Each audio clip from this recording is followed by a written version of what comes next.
Hi, guys. Welcome to tonight's live chat. I hope you're doing well tonight. Figured I would sign on just a couple minutes early to make sure everything is running okay. So far, so good. Yeah. Oh, maybe not. That's why I sign on always a couple minutes before. So let me figure out what's going on with Instagram here. And we can go ahead and jump in. I think this is going to be a topic that a lot of you are going to appreciate discussing. Part of the reasons why is because I think we live in a world today where people are not as nice as we need them to be. And then there are times when there are some very nice, sweet, engaging people, and it's really hard to wrap your mind around the fact that not everybody is kind to you on a daily basis, and there is psychology to that. So let me just go live on Instagram, and then we should be good to go. Yeah, there we go. All right. We're going to type in a little message here for Instagram people. Come join us at my channel if you'd like to comment or engage in community. Okay. All right, so we're good on the Instagram side of all of this. So I'm sure that a lot of you will be able to come up with situations, or they're going to come to you as we talk about this topic, because I don't think the psychology of rude people, it's a lot deeper than it sounds. I don't think many of us can walk away from this conversation without having any kind of personal experience.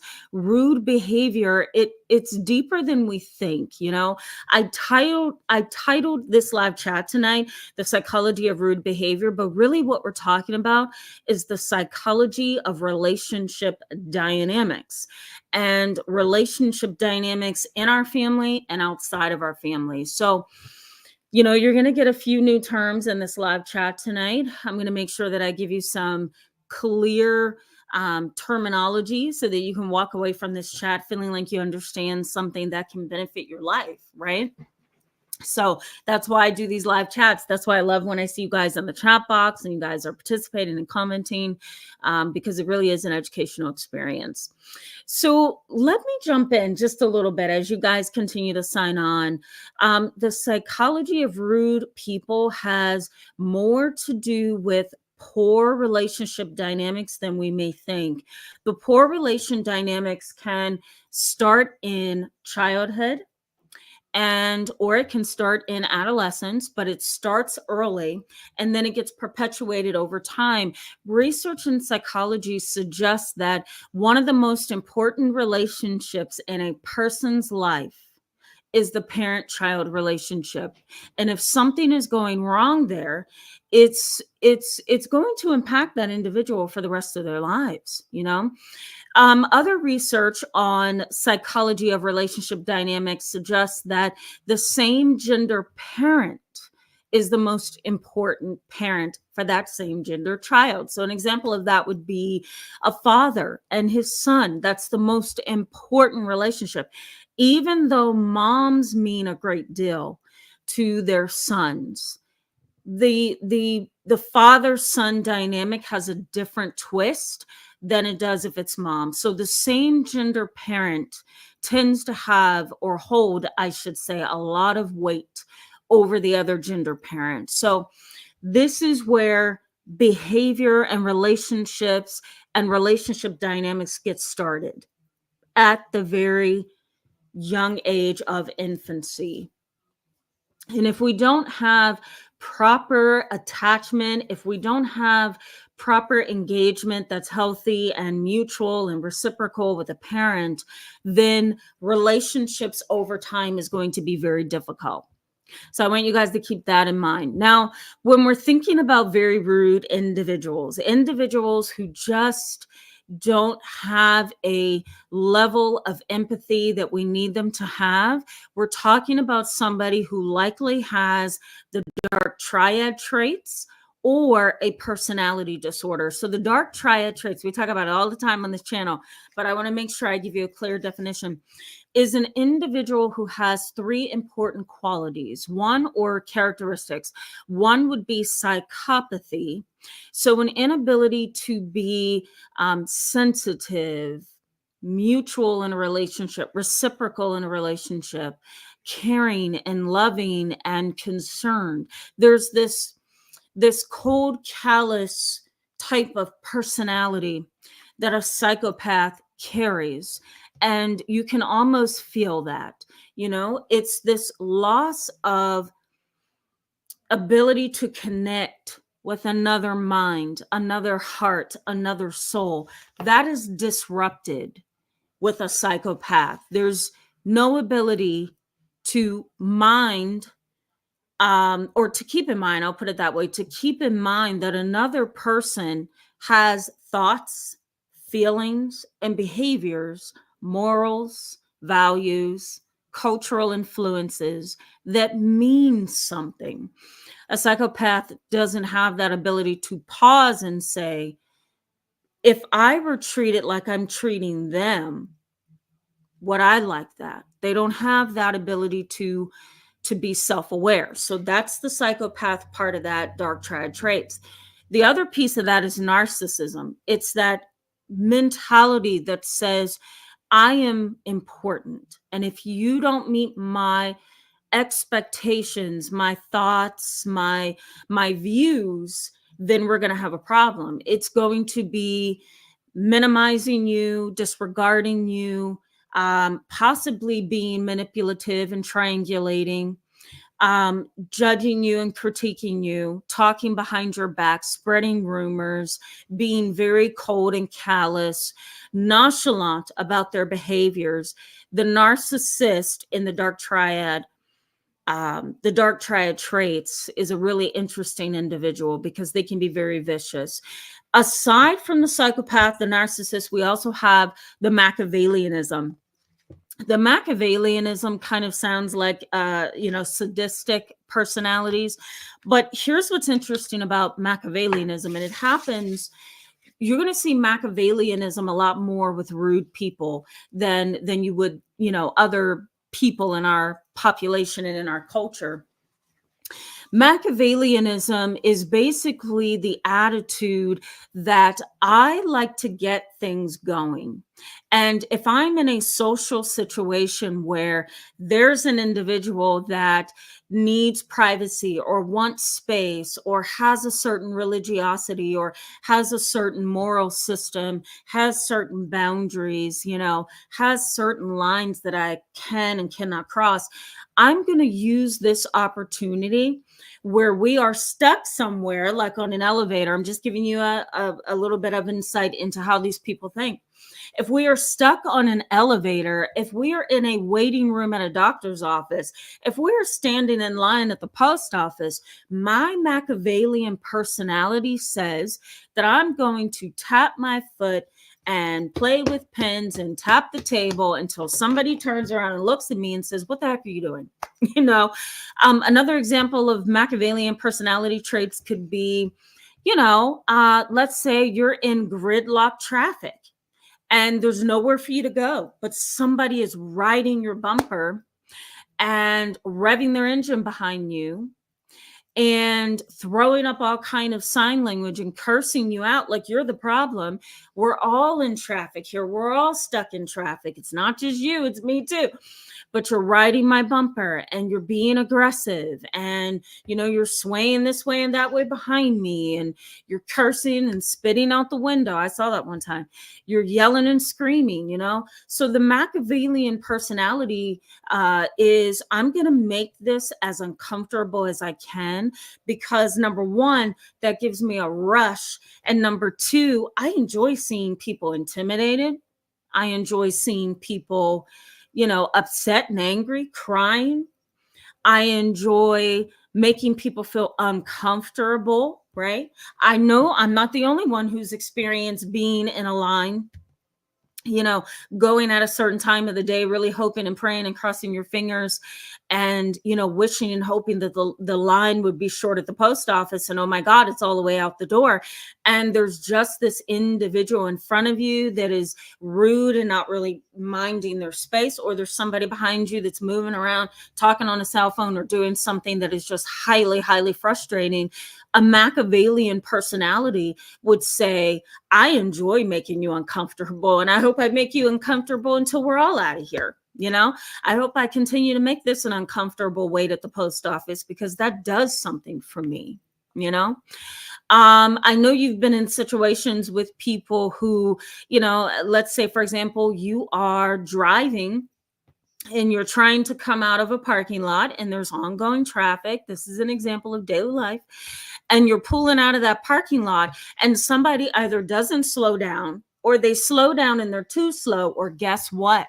Like what happened to me at Starbucks the other day. They literally block the intersection where you can't go anywhere. Right? And they look like they're pleased. So this is the kind of disposition I'm talking about. And sadly, this is the dark triad traits. And you have to, if you have time and if you can, you have to be able to decide, how am I going to deal with this, right? Am I just dealing, and we're going to talk about daily, individuals who are also rude, but I'm highlighting the most severely rude.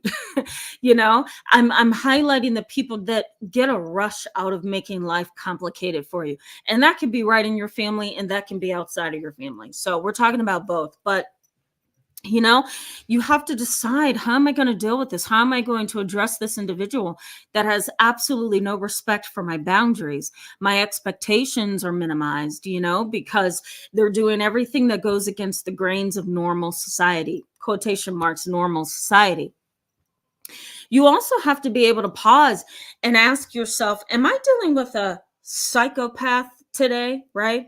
They kind of have a attitude, they have an energy, and you can kind of feel that energy, and it makes an impact on you. So you have to try to figure out, am I dealing with a psychopath here? Am I dealing with a narcissist who feels like they shouldn't have to wait, they shouldn't have to be behind me in line waiting, or they shouldn't have to respect my boundaries, they shouldn't have to listen to what I'm telling them? Or am I dealing with a what's the other characteristic of the dark triad traits? The Machiavelian personality. Or am I dealing with a Machiavelian personality where, they actually get a kick out of what they're doing to me? There are some people that, speaking of people outside of your family, there are some people who just come into doctor's offices and public places screaming on their cell phone and, hi, how are you? I haven't seen you in a while. And they're just screaming so loud on speaker. And you're like, oh my God, don't you know that is not, don't do that.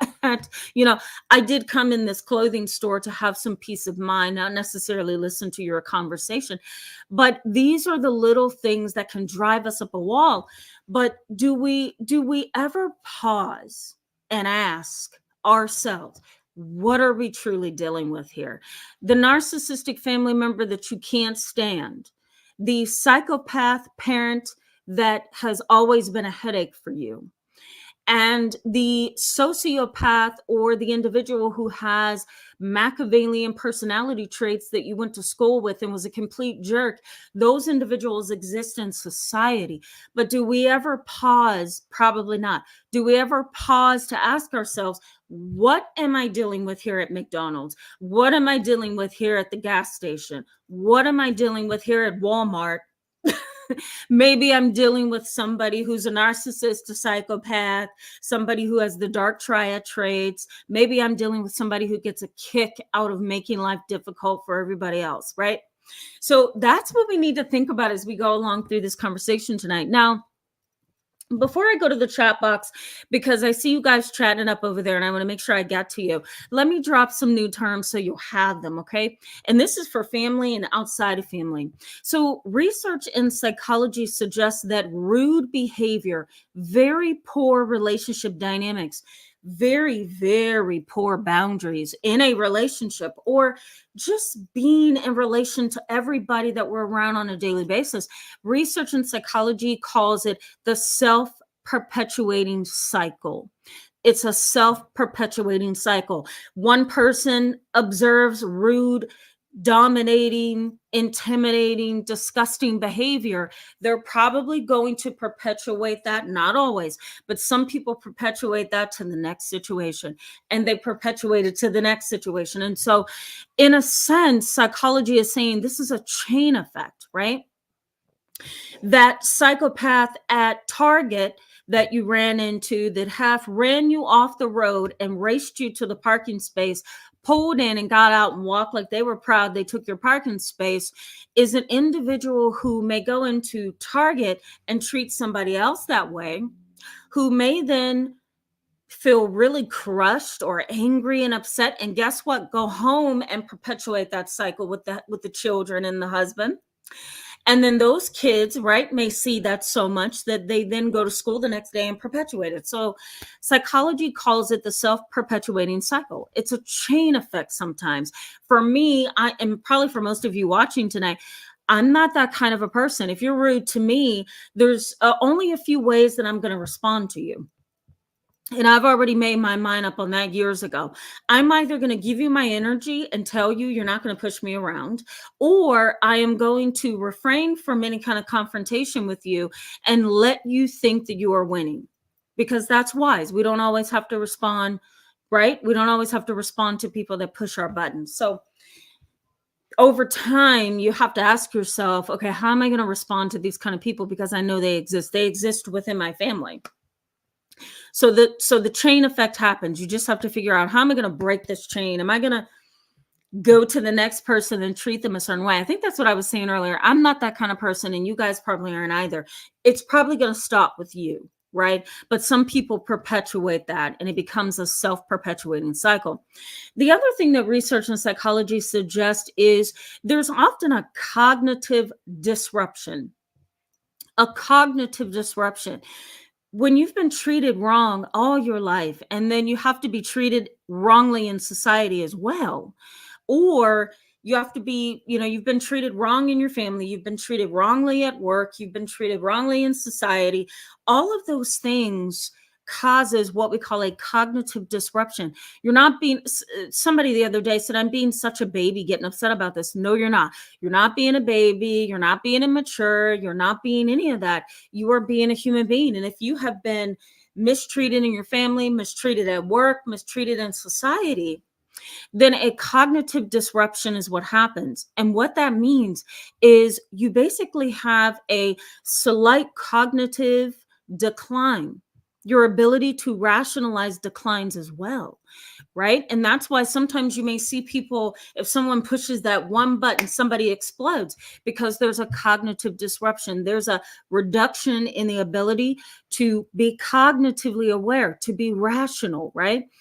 And that's why sometimes there are people who just flip out at McDonald's, or, they go home and they just throw things around and fight because they're angry. There's a loss of ability to be rational.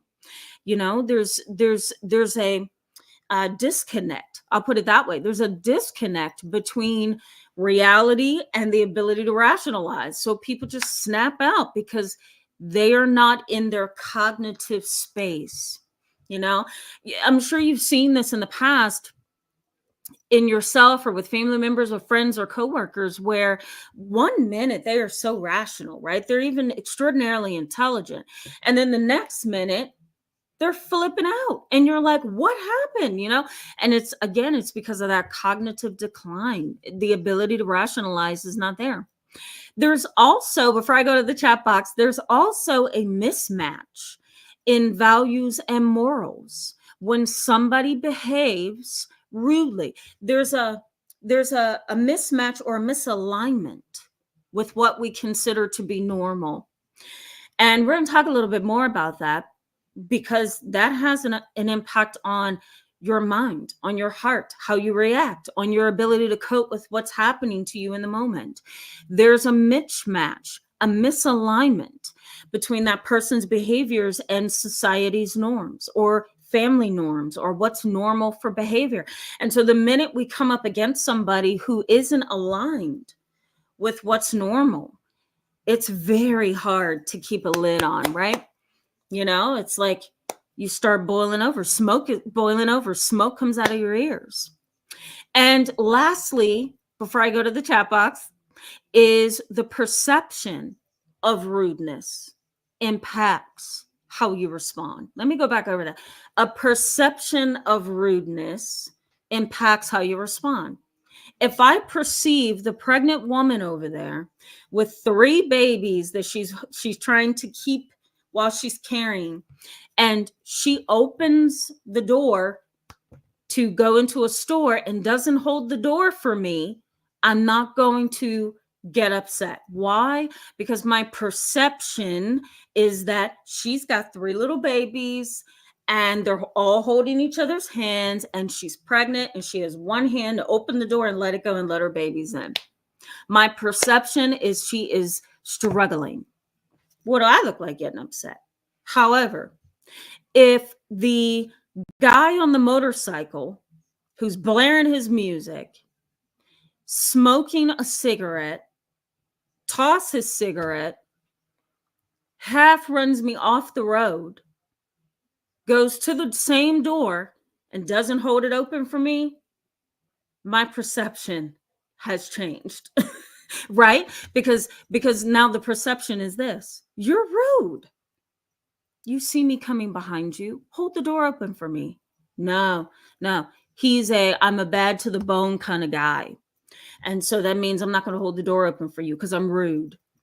Right? So our perception impacts how we see rudeness. All right.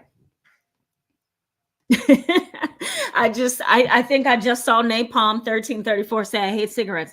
All right, guys, let me just welcome you. Okay. I'm so glad to see you guys. I hope this conversation tonight is going to be helpful for all of you. And I think it's interesting to talk about, right? Because rude behavior, relationship dynamics has more to do with family than we think. So imagine that bad to the bones guy I just told you about. Imagine him going back to his home life, right? What kind of home life do you think he could have? And we're not being judgmental. We're making an observation, right? The woman who's pregnant with the 3 kids, she may go home to a situation where she's overwhelmed. There may be domestic violence. There may be depression and anxiety. She may have been struggling with PTSD. Maybe her husband is in the military, so he's not home, right? So you can kind of get a feel sometimes for what's going on there. But what about that bad to the bones guy, right?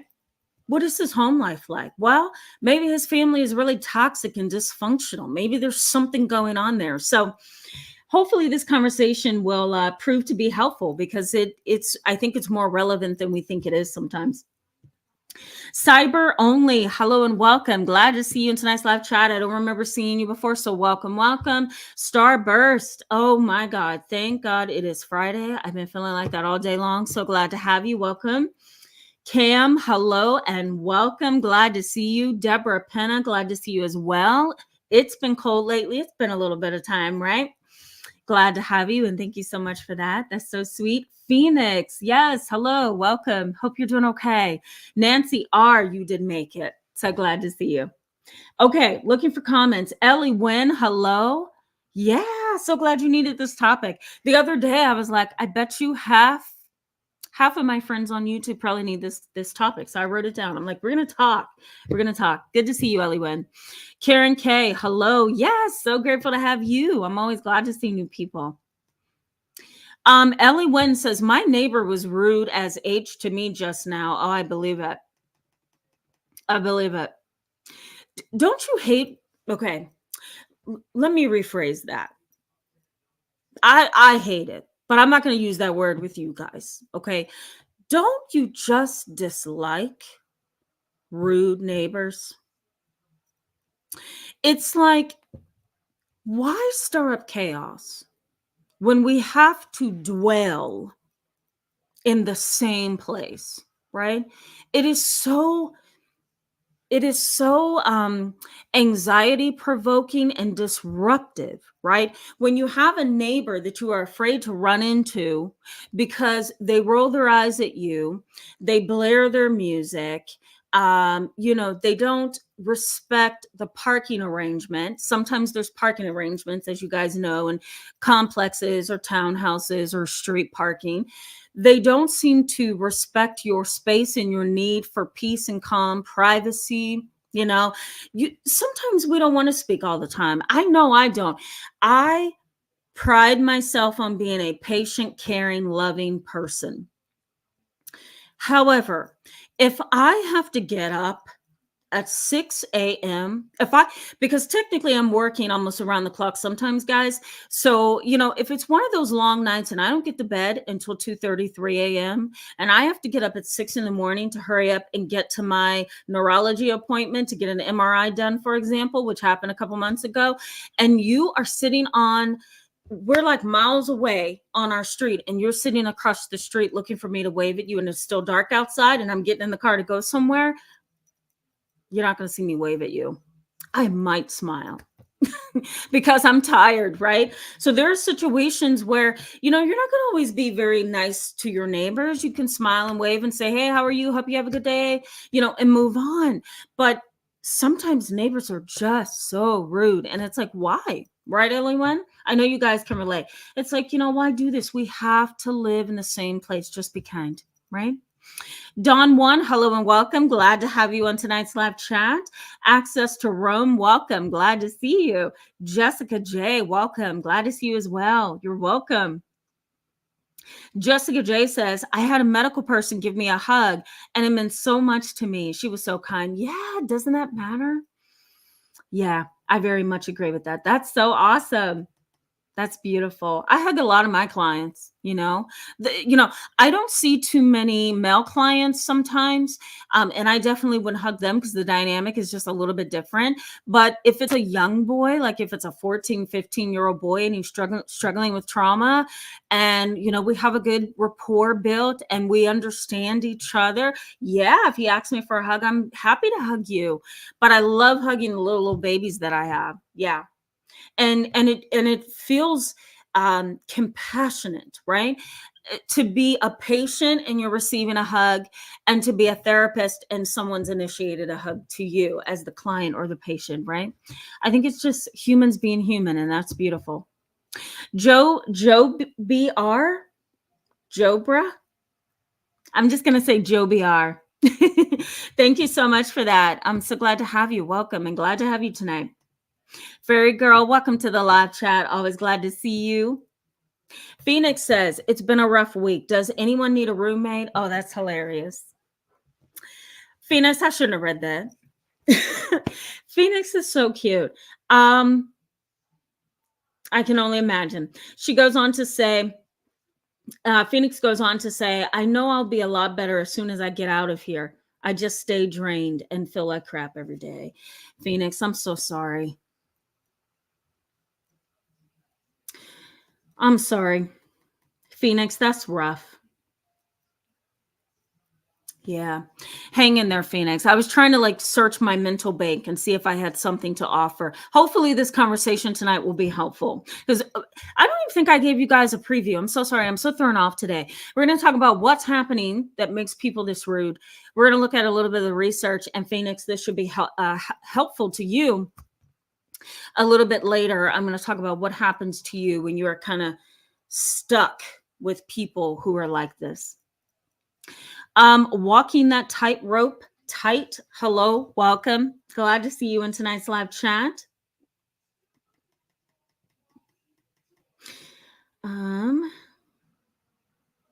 Yeah, walking that tightrope tight says, do Machiavellianists, I think you're trying to say, does Machiavellianism display sadistic traits? Or let me put that correctly.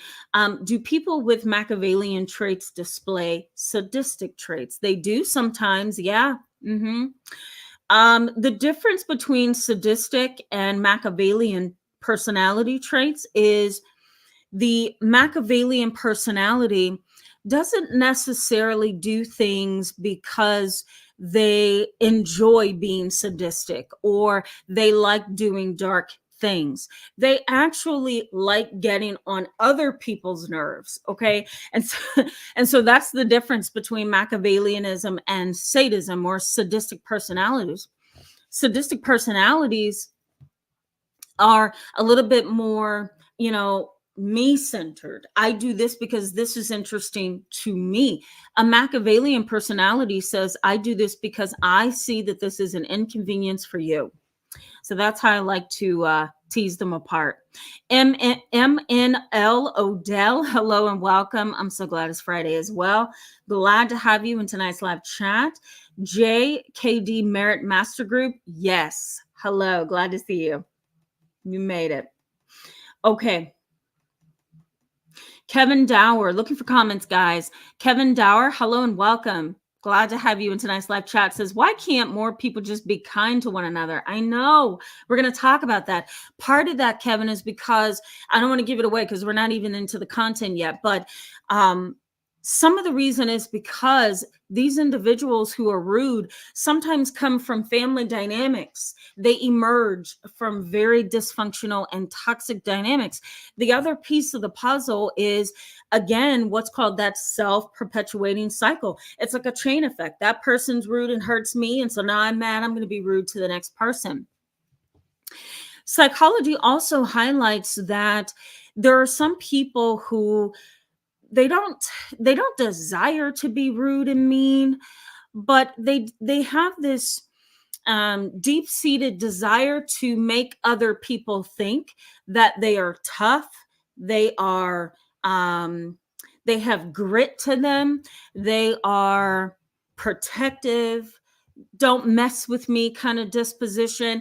And some people feel that being rude displays that or gives off that image. So there's a little bit of an ego issue there, and there's a little bit of a personality problem there as well. So we're going to get into some of that as we go along. But that's my short answer, Kevin. Or Kev, I should say. I apologize for that. Citizen Kang, I haven't seen you in a while. So glad to see you tonight. Says, I just refuse to put up with their rude behavior. Yep. Yeah. Sometimes I'm like that. Sometimes I can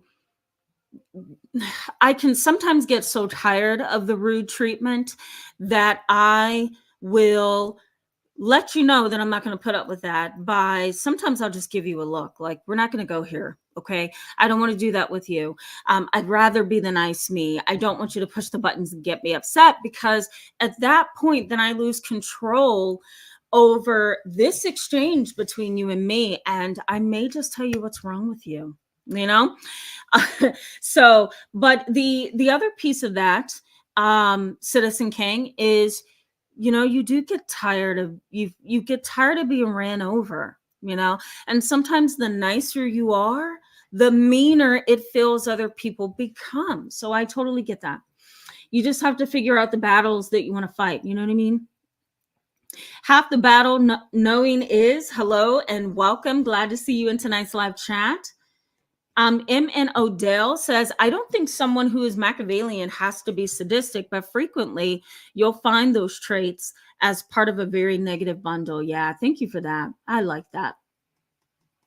Very, very well put. Thank you for saying that. T-Mac, hello, welcome. Glad to see you in tonight's live chat. Okay, I'm just going to welcome a few more of you, and then we're going to jump right in. Lore Fit, hello and welcome. Glad to see you. Yeah, Ellie Wen says they like kicking you while you're down. Sometimes they do. Sometimes they do. Yep. Robert Pukey Ray, hello. I hope I'm saying that correctly. Hello and welcome. Glad to see you in a live chat tonight. Says trying to have their voice carried to the coast, right? I hate that. I hate that so much. One time, let me say hello to Jupiter Clark. Hello. So I'm glad to see you back. Welcome, welcome. And I'm going to say hello to you, Orlando, and then we're going to get back into the content. Welcome. Glad to have you in tonight's live chat. One time my mom and I'll tell you this brief story. One time my mom and I were shopping around, and we stop in doing girl things, and we stop into this clothing store, and we're both talking. Like my mom's on one side, I'm on the other side, and I'm like, "Mom, do you like this shirt?" And she's like, "Oh my god, no." And I'm like, "That looks like something Gaga was my grandma, my late grandma." And I would say to my mom, "That looks like something Gaga would wear," and we'd laugh and giggle about it, and we're just talking. And here comes somebody, okay, through the clothing store. They have an earpiece in, so you can't hear the other person, but guess what? You can hear him down the street. And so it was like he's drowning out me and my mom from talking. And you couldn't think. That's how loud he was in the store. And it's like, you just want to act sometimes. Are you just unaware of how loud you are in the store? Or are you just rude and you don't care? And so that's the issue. As you see, guys, as we talk, you'll see that some of this is cultural, some of this is being misaligned with the way society goes, and the other piece of this is personality disorders, dark triad traits. It's like you don't really know what you're dealing with until you deal with it. So what's happening here? Well, some research says that, and this is research in sociology, so now I'm quoting sociology, not so much psychology, but some research that I pulled for this conversation tonight in sociology suggests that there are rude individuals, okay, who have emerged from rude family dynamics. Over time, a rude demeanor becomes a part of personality. Take, for example, an individual who is narcissistic. Narcissism, according to the experts, Dr. Ramani is one of them, narcissism is not born. There was a time when we did think it was. We thought it was that there was a causal relationship between environmental influence, right? Growing up around something, being around something, being treated a certain way, getting everything you wanted, being told you're wonderful. We thought there was a causal relationship between that and biology and genes. But as we go along and we start to research narcissism, we still don't know all there is to know about narcissism. We're still learning, right? Even as researchers, therapists, professionals. But we once thought there was a connection between the two, but now we know that there isn't. So the biological piece of the puzzle is very small compared to the environmental and social influence. And so with rude people, with people who have very poor relationship dynamics, or they have dark triad traits, these individuals are kind of molded over time. So it's almost like, think about a potter. Have you seen, you guys know what those are, right? The individuals who sit on the stool and they push the motor button and pottery. That's what I'm trying to say. Well, narcissism is like that. Rude people are like that. Over time, the foundation is laid. Now life kind of molds that disposition. And so very much like narcissism, rude, inconsiderate, uncaring, callous behavior can become a part of personality. And it can become a part of personality, so much so that the individual is at a clinical level of needing intervention. We don't have a diagnosis to clinically diagnose rudeness. So what do? Well, we fit you under the category of narcissism. If you meet most of those characteristics, we fit that individual under the heading of a dark empath if those traits are present. We don't have, unfortunately, a diagnosis where we could say, you know what, that person over there is just a bad person. We don't have that. We have to make sure that the individual aligns with the diagnosis, and then we can label. But there are just those people that don't meet clinical criteria for a problem, but their behavior is outlandish. There's a misalignment between what's normal and what is abnormal. Sociology also highlights that there is contagion when it comes to rude behaviors. If you are dealing with a rude mindset, a rude disposition, callousness, and coldness, inconsiderate personalities, most likely that individual is raising a child. Can you imagine how that would look, right? They're probably not going to help that child become well-rounded because they themselves are not well-rounded, right? And no one's perfect, but I'm talking about those individuals who are just blatantly disrespectful, blatantly rude, harmful to society. They push you around, they're intimidating, those rude individuals, they're going to perpetuate that somewhere. And so sociology says sometimes contagion happens, right? You catch a certain vibe, that vibe gets perpetuated. It's that self-perpetuating cycle. Cultural influences in here as well, guys, right? Some cultures have a very different view of rude, callous, cold behavior than we do, you know? I'm trying to think of a culture who it's not coming to me. And I just talked to one of my clients about this today. It's not coming to me.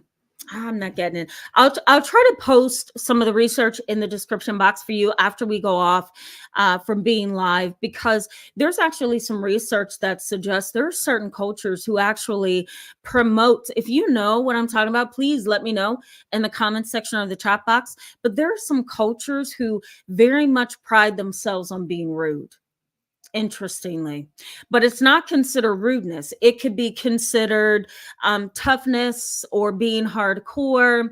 It could also be titled arrogant or being prideful. But there's actually a culture and there's a social group, if it could just come to my mind, I almost had it. It's a social group that prides themselves on being rude. And, they're a little bit of an underground group, the group that I'm thinking of.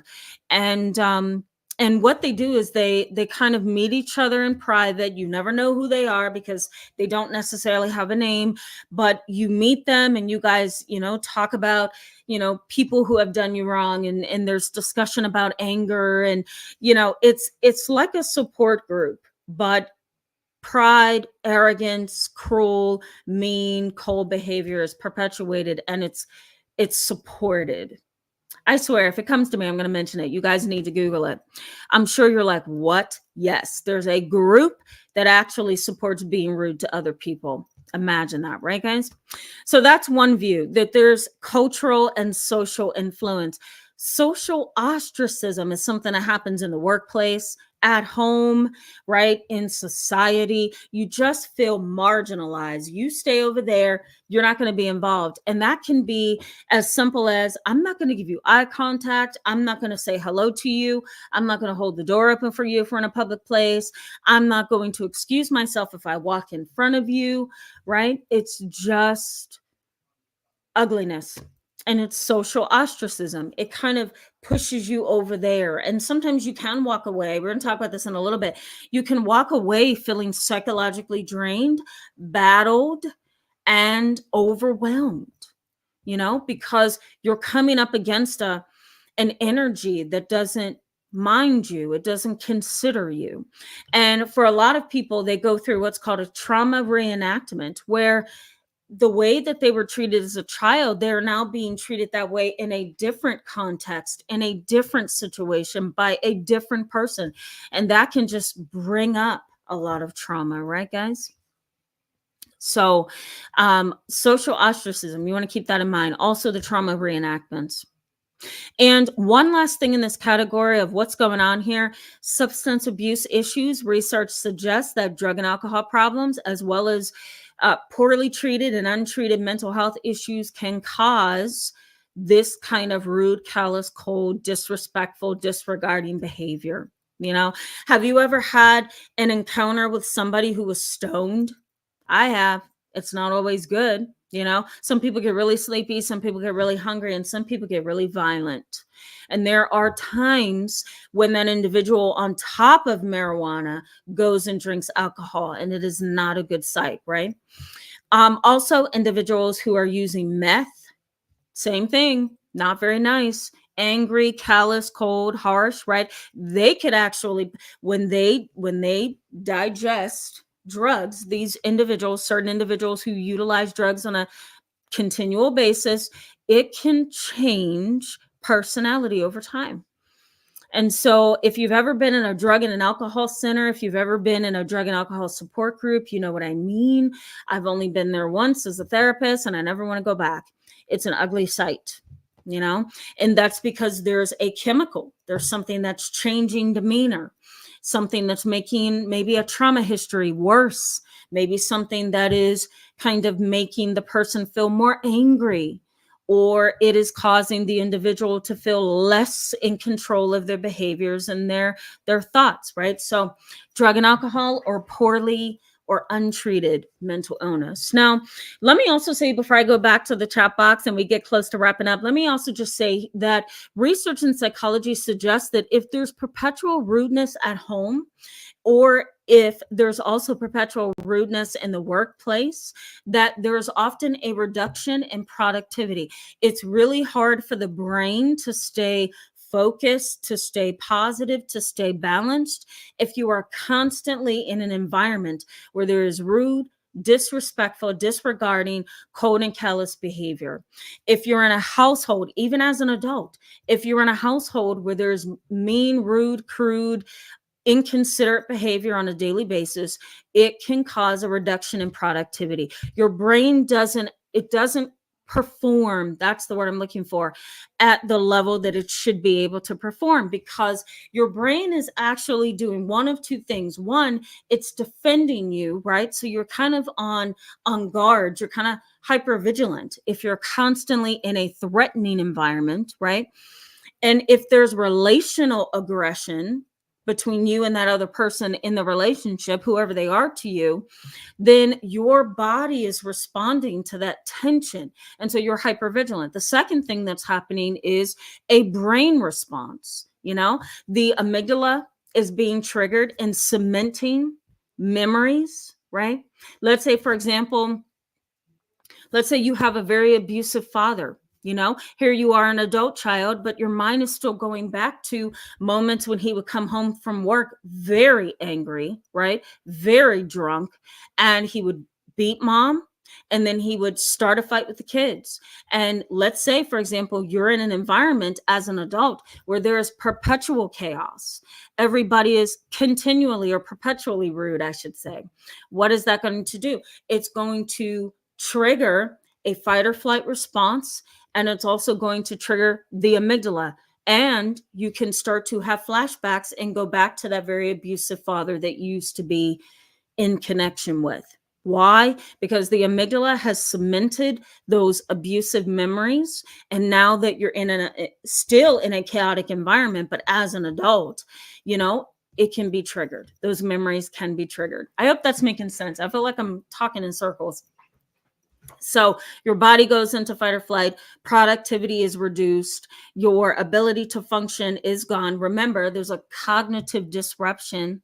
You know, it's not like you're a little bit thrown off because somebody just cussed you out and, you know, sped around you on the highway. No, your brain has observed something that's intimidating. Maybe it takes you back to your own toxic, dysfunctional family dynamics.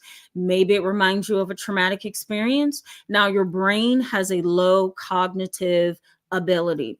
You know, there's a reduction in cognitive ability. Research also suggests in psychology that there's a lot of employee call offs and absenteeism when there's rudeness in the workplace. Why? Because we don't want to have to deal with that, right? It is sheer punishment, guys. And I know you know what I'm talking about. It is sheer punishment to have a chaotic family life or a chaotic dysfunctional family and also have a chaotic workplace. Or maybe your family's okay, but you have a chaotic workplace. Nobody wants to go to that every day, right? So research suggests that there's a lot of people who call off, and I should have got the numbers. I'll put it in the description box, but there's a lot of call offs because of rude behavior in the workplace. When you are perpetually treated badly, there's also what's well, maybe I'll put it this way. What's likely to happen, because I don't want to make it sound like this is something that can happen to everybody, but what's likely to happen is eroding trust over time, eroding trust over time. And if you continue to be mistreated by people in society, people in your family, people that you work with, your ability to trust goes down another notch, down another notch, down another notch, right? And there's a lot of damage that can happen as a result. Attachment issues, right? Fear of abandonment is another one. Anger management issues on your part, you know, numbing yourself through self-medication. There's a entire list that I could give you. We'll be on here until about 8:45 p.m. Eastern time if I do that. But as you can see, just based on what I'm saying, there's a lineage of challenges that can happen if you continue to experience this over time. And lastly, in this category, before I go to the chat box, is a negative affect, right? Once you get hurt once, twice, three times, and you continue to be hurt over and over again, it's really hard to hold up that positive facade, right? And so your face may actually take on the appearance of being defensive, being intimidated, being overly sensitive, being afraid, intimidated, right? All of those things can happen. The other piece of negative affect is you can just go through life feeling very, very negative, angry, just not really caring about other people anymore because you've been hit so many different times, you know? And so at a certain place, not only does your trust erode, but so too does your hope in humanity. And so that can cause a stuck place for you, right? For me too. For me too. I'm not exempt. All right, guys, let me go back to the chat box and then I'm going to tell you how this impacts you. And then we're going to wrap up. Princess S Tech, hello and welcome. Glad to see you. Always glad to see you.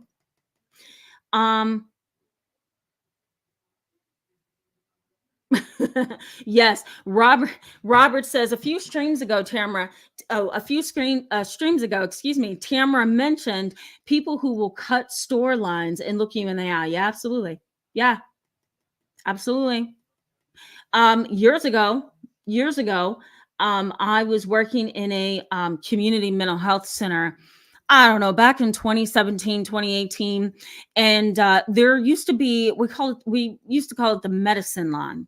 And all the clients to that mental health community center would get in line and then they would get their refills. They would get their meds, you know, adjusted or request new meds. And what I would perpetually see when I would be at the front desk watching the interns do the process of changing the meds, altering the meds, what I saw every single day, I was so shocked. Like people were jipping each other. Somebody else would scream, "Hey, I was there first," and they'd be arguing, and it would just be the ugliest thing. And I remember thinking, does this even make any sense? Why are you guys fighting over who was in line first?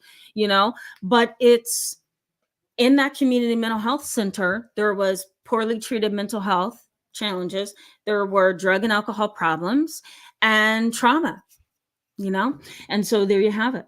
It was like a pool of chaos, you know? Okay, let me keep moving, guys. James McDonald, hello and welcome. Glad to have you in tonight's live chat. Says hi, Tamara and all. I've just joined you all just now. Glad to have you.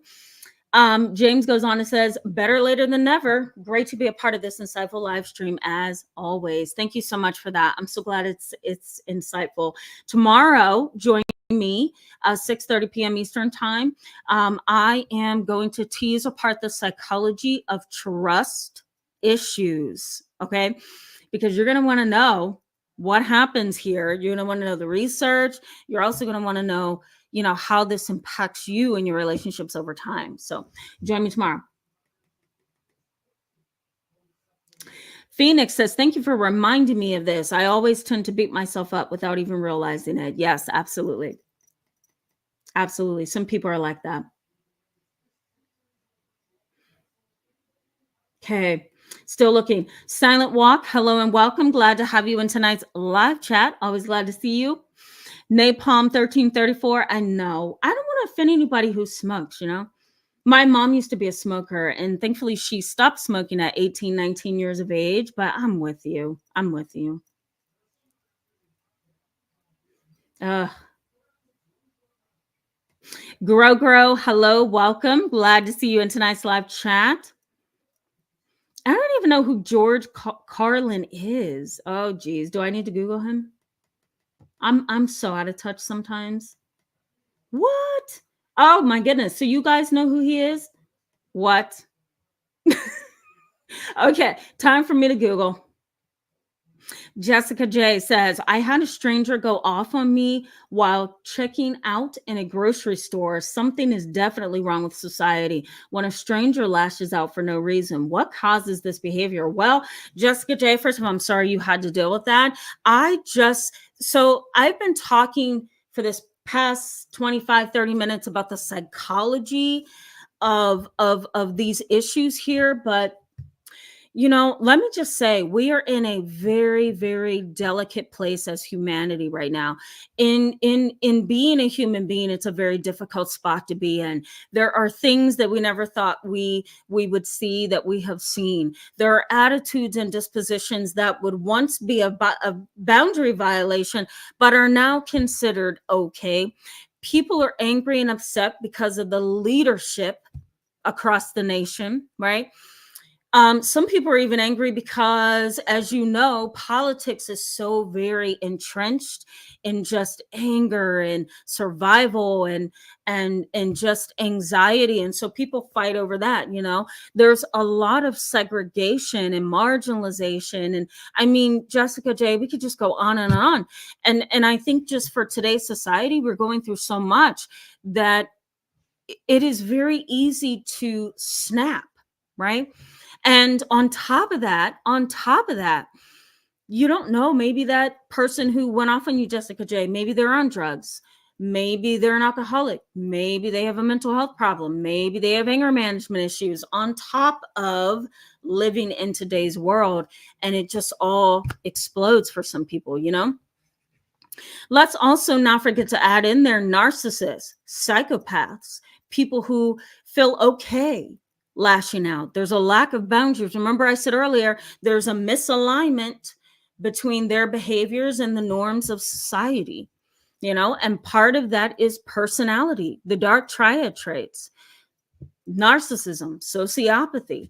And that's what we're dealing with. And that's the sad part, because I think a lot of us as humans, we approach society thinking, I'm a human, you're a human.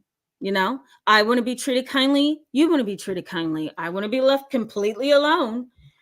They want to be left completely alone. And while that may be the case for some people, we have to keep in mind that we may feel that way. But who is that over there? Right? Is that a narcissist? If it is, of course they're going to be loud, rude, disrespectful, uncaring, right? Is that a psychopath who lashed out at you, Jessica J, in the grocery store? Sorry, guys, I'm messing with my microphone. I'm sorry about that. Is that a psychopath that just snapped out with me? Is that a person with Machiavelian personality traits where they get a kick out of embarrassing me in front of everybody in the grocery store? So that's the mind of a therapist. I'm constantly thinking, okay, who am I dealing with here?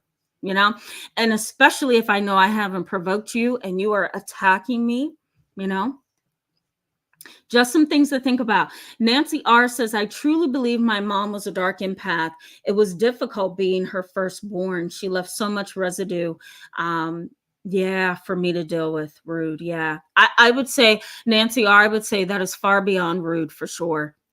Far beyond rude. And if you're dealing with, you feel like your mom had a dark triad traits, or you could align her with the dark empath category, then you're dealing with somebody who's likely a narcissist, a psychopath, and so the pressure that was left upon you, that was I think way more than just rude for sure. Napalm 1334 says, my brother is like that biker character you mentioned. Oh yeah. Yeah. Yeah. It makes you wonder why though, Napalm. Why? Yeah, bad to the bone type. Yeah. Nah, you don't have to be. Lore Fit says our perception impacts how we see rudeness indeed. Yes. Yes. Now, I'm going to pose a question to you guys just briefly. Do you think that if you have a trauma history, this is just a question to get you to process this. If you have a trauma history or you come from a dysfunctional family dynamic and it has negatively impacted you, do you think that you can go into the world with blinders on that always has a fear, I'll put it that way, of being abandoned, mistreated? You can't deal with people who are angry with you. You can approach the world believing that the world is after you. Is it possible to feel that way? That's a what do they call those questions? It's an introspective question. I just want you to kind of go within. And I can hear some of you possibly saying, oh, absolutely. My trauma history has a lot to do with how I perceive other people, you know? But let me know what you think of that. I think our perception can definitely cause us to view even innocent people as being evil people sometimes. Yeah. Princess S Tech. I'm probably messing that up. I'm so sorry. Says it's nice to be here. It's been a while. So glad to have you. It has been a while. Yeah. Okay, still looking. Citizen Kang, I see you. I'm just going to put your comment on the screen for people to see as I continue to search so we can get back into the content and wrap up. Citizen King, that sounds so very stressful. Yeah. Yeah. Ugh, that's beyond rude. You know, I feel like that's the dark empath category, you know. Tammy Nicely, if I can press the right buttons. Hello and welcome. Glad to be here and glad to have you.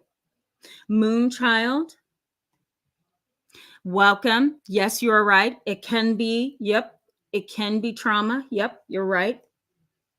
Annie Walker, hello. Yes, happy Friday to you too. I'm seriously ready to go put on my bunny slippers. I hope you're okay and I hope you're doing well. Hope you have a good weekend too. Okay, just searching for comments before I go back to the chat box. JKD Merit, go back to the content, excuse me. JKD Merit Master Group says, how's that? How's this for rude? A guy who sees people, stoops over and cooks and eats with them, eventually steals from them, calls the cops on them, and triangulates, but doesn't live there. Oh, well, I'm not sure that's rude. I think that's far beyond rude. JKD Merit Master Group. Yeah, I think you're dealing with a personality disorder there. What's most important, I'm going to say this just to kind of clarify, what's most important to your survival in a society like this is figuring out, is this a person with a personality disorder, or is this a person, excuse me, who's just rude? Is because there's a difference. Is this a rude person, or is this an individual who has a character pathology? Excuse me, guys. Right? Because if you're thinking that person over there is rude, but they are always rude, or they do something that's really outlandish, then you have to kind of ask yourself, is this a part of this person's repertoire of behaviors? Is this person's way of existing in the world? And if this is a way that the person is existing in the world, this is a personality disorder. This is not rude behavior. Consider rude behavior as being a fleeting, temporary behavior in the moment. Even if you say, that's a very rude person over there. Okay, they are rude, but they are rude in a way that fluctuates. A person who has a personality disorder or a character pathology is rude all the time, every day. This is the way that they exist with and communicate with society. And that is a bad thing. That is a bad thing. Silent, oh God, Silent Walk. Silent Walk says, I call them out, ignorant and rude people. Sometimes you have to. Sometimes you have to. Sometimes you don't have to, you know? One time I had taken one of my family members to the dentist. And the dentist, this was so many years ago, I was just a college student, but the dentist, I'm in the room with my family member, and the dentist literally, okay, comes in the room, greets us, yeah, we want to put those braces on today, and everybody's happy and, talking and laughing.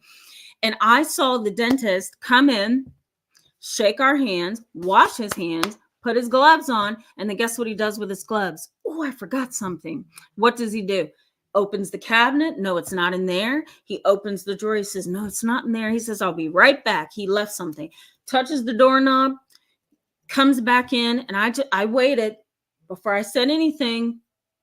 I waited, and I thought, he's going to change his gloves. He's going to change his gloves. He never changed his gloves. So what did I have to do? I'm not calling him out. I don't think I called him out at the time, but I said, excuse me, can you possibly change your gloves?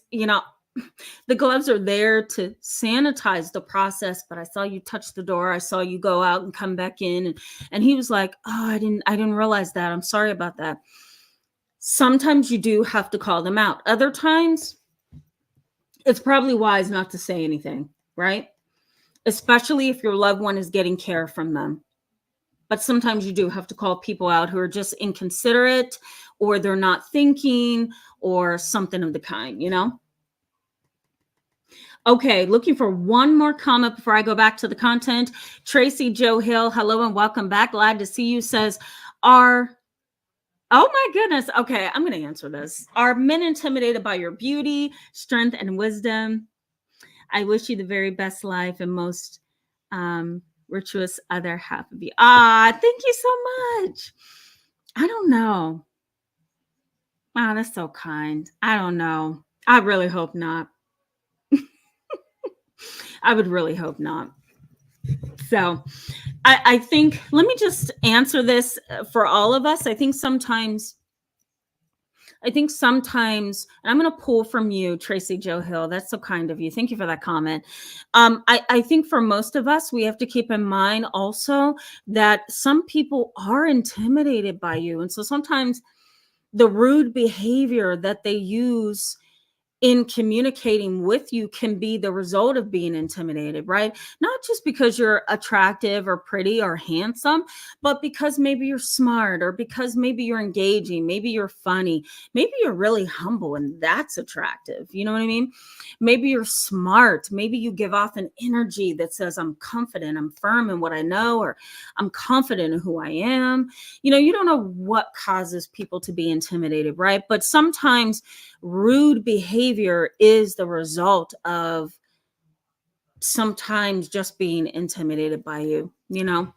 I'm glad you kind of mentioned that, Tracy Joe Hill, because I see that a lot when I'm just with clients, and my clients will come in and say, this happened to me or that happened to me. And I'll say, do you think she was jealous of you? And sometimes my client is like, no, I don't know how, and I have to always explain. Sometimes it's not just being rude. Sometimes it's, I'm like this because I don't like you. I feel inferior to you. So that's something to keep in mind as well, guys. So what happens to you in this? Let's start with the first most common thing, and then we're going to wrap up, guys. The most common thing that I've seen in the research on the study of rude people is there's often rumination, obsession, or perseveration that you can experience after you have had to deal with the person who's disregarding to you. Let's see, for example, your brother or your sister is, always in competition with you. She's got to do better. She needs to look better. She has to talk better. She has to be more successful. You've never been the competitive type, but your sister is constantly competing with you. Let's say she, calls you on the phone, tells you about her brand new job and her brand deal and her big new business. And it sounds like she's trying to make you feel inferior or less than her. She just wants to boast. She wants to, be prideful and say that I am better, and look at what's happening in my life. That ugly character and personality that I don't like. I don't like when people feel the need to lord themselves. We don't need to do that. That's a waste of time. But there are those characters, right? The narcissist. So let's say that's your sibling. You may actually walk away from that exchange feeling really bad.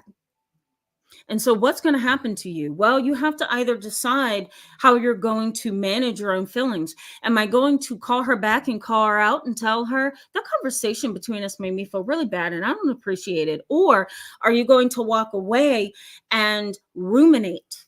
Meaning continuously think about how she could do that. Why is she doing that? Why do I feel so bad?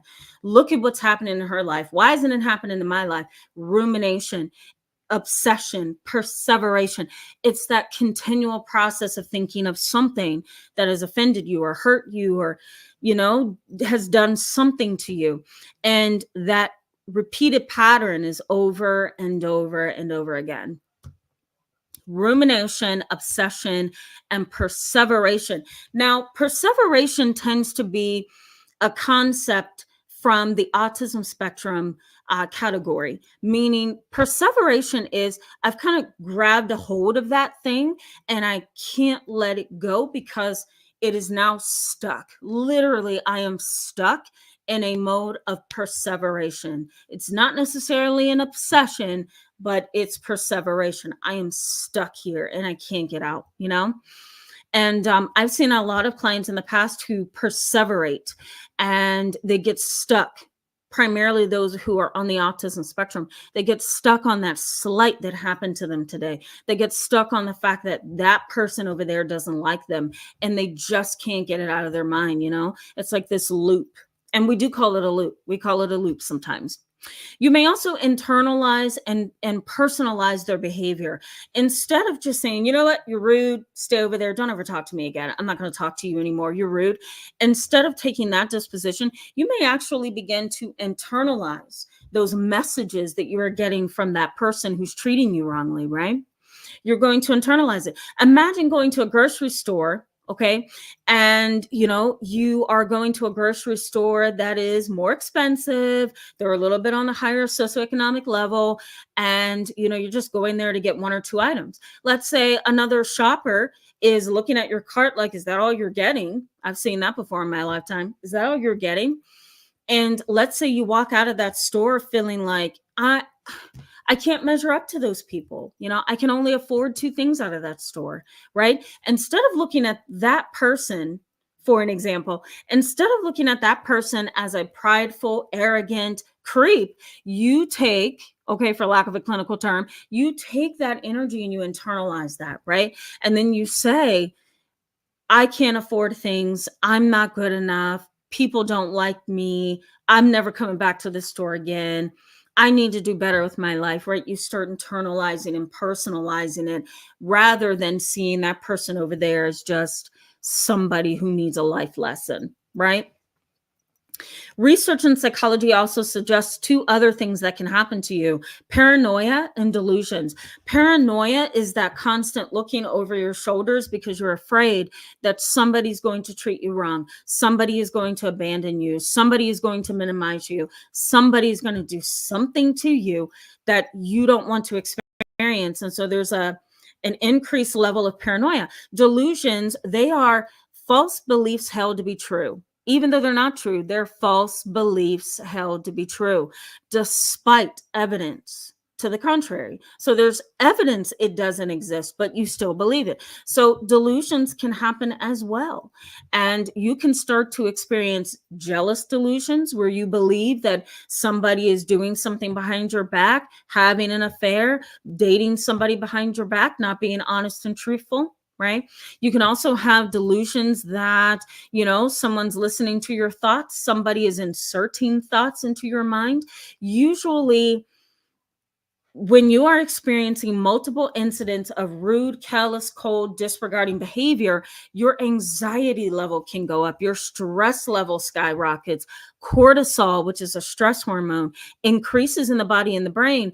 And then that little organ I always talk about all the time, the amygdala, that little small section of the brain that is connected to all of your memories, all of your experiences, all of your emotions, is also triggered. And so all of those things together can trigger paranoia and delusions. Alienation. You just start to feel alienated. You're way over there. You can't fit in, right? And the more rudeness, callous, cold behavior you experience over time, and we all have to be careful of this, you can turn cold and callous in return. It's like trying to get lemon juice out of a dried up lemon. You are no longer able to serve anybody else. You're not able to share who you are because you've just been so hurt, right? And there's that feeling or that place of alienation that you go to, right? So you're kind of withdrawing and isolating from society. Feelings of defeat and loss can also go up, right? I've lost connection with people. COVID-19, during COVID time, where everything shut down, guys, oh my God, I felt like most people had shifted after we came out of that. And it wasn't necessarily the fact that people were dealing with COVID or had COVID or caught COVID. It was the psychological distress of having to leave school, leave the workplace, not be able to, have medical appointments in person. Everything was put online. Doors were closing. It was the most dark time, I think, in all of our lives, right? And so once we got to a place where, we started slowly tiptoeing back into society, I really and honestly do believe, and research backs this up, that most people have changed. Their disposition has changed. Their mind has changed. Their views have changed. There's even some research. I'll post it in the description box because we're going to wrap up in literally 2 minutes. But research suggests that racism and marginalization and discrimination went up. Anger and hostility went up. Depression and anxiety went up. Heart attacks happened more often. And what's the other thing I was going to mention? And bipolar disorder, incidents of depression and mood disorders like bipolar disorder also skyrocketed. So a lot of things went wrong during those 2 years of having to kind of go off the grid, because I feel like we were literally just not existing down here on earth. It was like we were somewhere else, and it was so depressing that a lot of people, and at least in my practice, my coworkers' practice, a lot of us got so many referrals. At one point, I was seeing 65 clients a week, plus or minus cancellations. So life changed. So the more you experience those kind of rude, angry, disregarding, cold, callous people, whether that's in your family or outside of your family, you can develop this deep-seated feeling of loss and defeat. And lastly, in this category, defeat, detachment, and apathy. Let me just leave defeat out of this one, but apathy and detachment, right? You kind of feel like no matter how many times I smile at someone, hold a door open for somebody, say thank you. Oh, could I please have A, B, and C? No matter how nice I am, I always run into that rude person who ruins my day. Or somebody cuts me off in traffic, or somebody does something that's arrogant and disrespectful, and I feel my anger rising up, right? So when those things happen, you can find yourself kind of detaching from reality. There may be a period of dissociation, you kind of detach, and then you can become numb. That's the apathy. You become numb over time.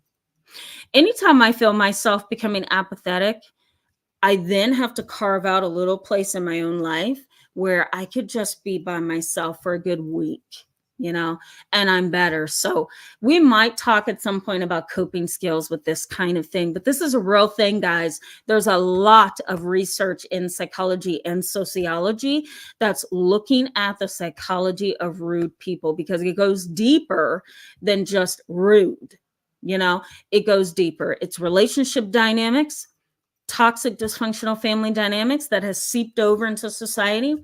It's drug and alcohol abuse, you know, it's untreated or poorly treated mental illness. It is the dark triad traits, machiavelianism, narcissism, psychopathy, and it's character pathology. Now, let me say before we go to the chat box and I wrap up, let me also just say there are some people who are just strictly rude. You know, we might as well not put a label on it. You're just strictly rude. And that's just who you are. And there's some people just like that, right, guys? But for the purposes of tonight's chat, we really delved in to the psychology and the sociology of this topic. Okay. Moonchild, before we wrap up, I just want to get to a few of you and then we can wrap up. Moonchild said, I had someone chase me across my town when I had to stop suddenly because someone pulled out on me and I had no choice but to stop. She was behind. She chased me in her car. So scary. Yeah. Moonchild, I'm so sorry that happened to you. I actually had somebody consult with me a couple years ago because she was being sued for ramming another person because of the way the traffic was going, you know? And so, you know, I hate when people get upset in those kind of situations. I know it's upsetting, but it's like, you know, do I have to be chased? Do I have to be cussed out? Do I have to be treated wrongly for a traffic accident, you know, that I didn't even see coming, you know, myself? So I totally get you. The person that consulted with me a couple of years ago on this topic, she was being sued for over $7,000 for emotional pain and suffering and the damage to her vehicle and the points that were added to her license and her insurance company. It was horrible. So I've had experiences with people who have consulted me on that. I'm sorry, Moonchild. That's a bad situation. James McDonald says, I've got annoying neighbors above me. I'm not sure what ATM means. Okay, I'm going to skip that one, James. James goes on and says, they're noisy, make a mess. Yep, have zero awareness of how they come across and affect others. Time for me to relocate, unfortunately. Yeah. Absolutely. Sometimes you have to relocate and then relocate again and then relocate again, right? Because not everybody, let me bring this back up, not everybody meets your values and your morals. So there's a misalignment with your values and your morals, and they can't meet that level of where you are, and they may not know how to. That's the sad part as well. You know, not always that they are not aware. Sometimes they are very much aware. Sometimes I get people come to see me for therapy, and the first thing they say when they sit down is, I'm dysfunctional. I had somebody say that to me a couple of years ago. I'm dysfunctional in relationships and I don't know what to do. I need help. I really don't know how I should be in social situations, you know? And so is that a lack of self-awareness? Not at all. They know they're rude. It's, I don't care. This is who I am. Learn to accept it. And sometimes that's kind of what we're dealing with. Yeah. Yeah. Ellie Wynn says they pride themselves on being mean. Sometimes they do. Yeah. Sometimes they do. Phoenix says, I also feel others' energy, and it's aggravating when they are putting on an act or playing dumb when they know what's really going on. This is why I love you so much. You are real and bring balance. Thank you so much, Phoenix. I love you guys. I think I said this to you guys last week. For those of you who were with me last week, I did a training with Pessy.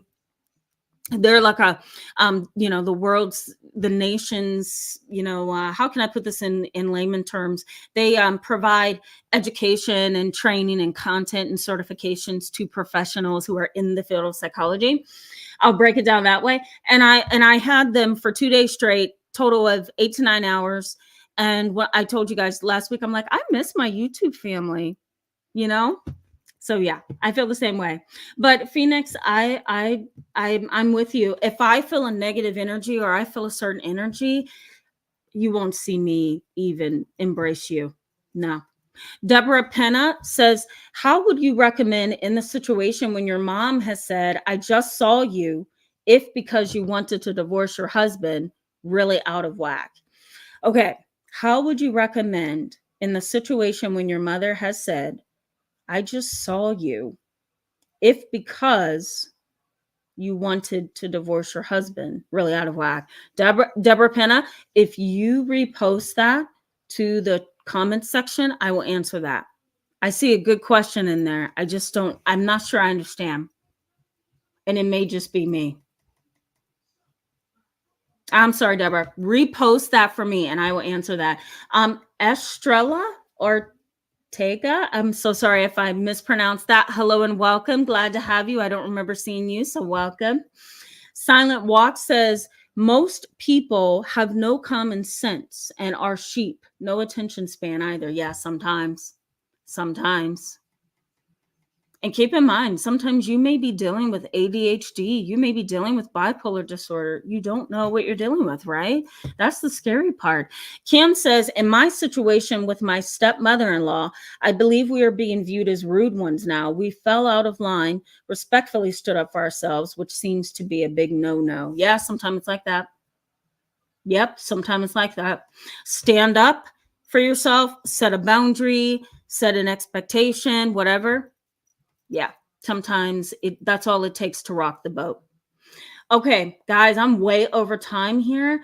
Let me do a few more comments and then I'm going to wrap up. Silent Walk says, the powerful statement I have heard is know yourself. It is so correct. Yes, it is. My mom used to say it all the time. Know thyself. Yeah. Was it Aristotle or was it Socrates? I can't remember. I haven't read philosophy since college, and that was years ago. Access to Rome says most of these annoying archetypes are generally cowards due to the fact they choose particular people who seem to have the least resistance to their tactics. That's a really interesting thing to say. Absolutely. Yeah, that's interesting. Absolutely. Yep. I'm going to leave it at that. I think you shut the whole chat down. Okay, let me continue to move along. I just want to make sure I say hello to you guys.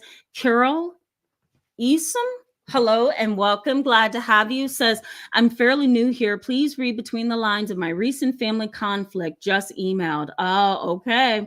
I will check my email. I get 100 of those a day, but I will definitely check my email this weekend.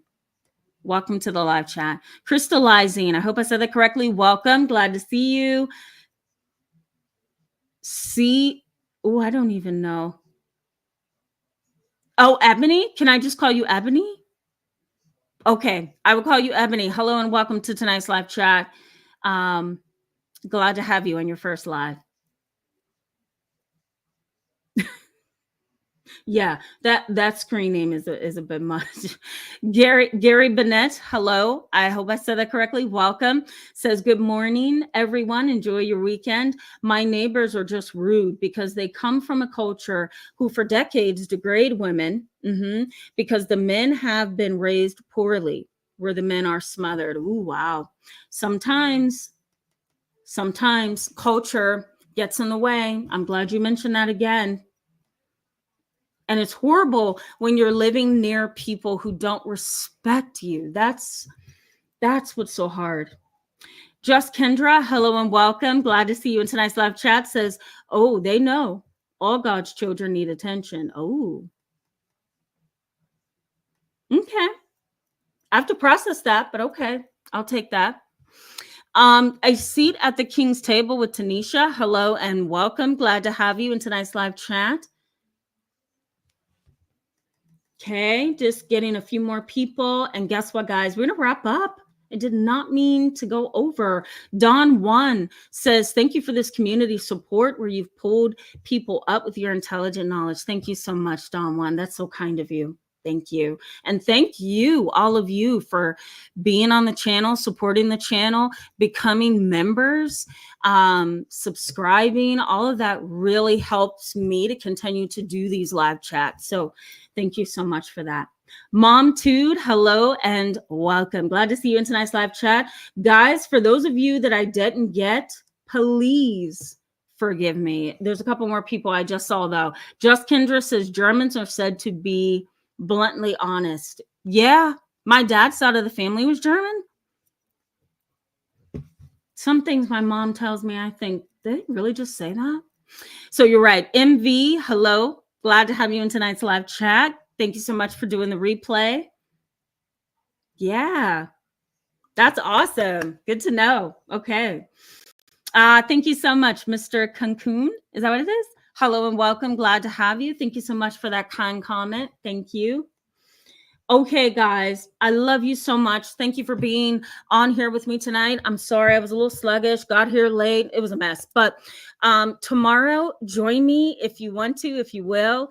We're going to talk about the psychology of trust issues that has been created within your family dynamic. And now it's impacting who you are in today's life and world. So we'll talk about that tomorrow, 6:30 p.m. Eastern time. I hope you guys have a wonderful Friday night. I hope to see you tomorrow because tomorrow's Saturday. See you then. Bye, guys.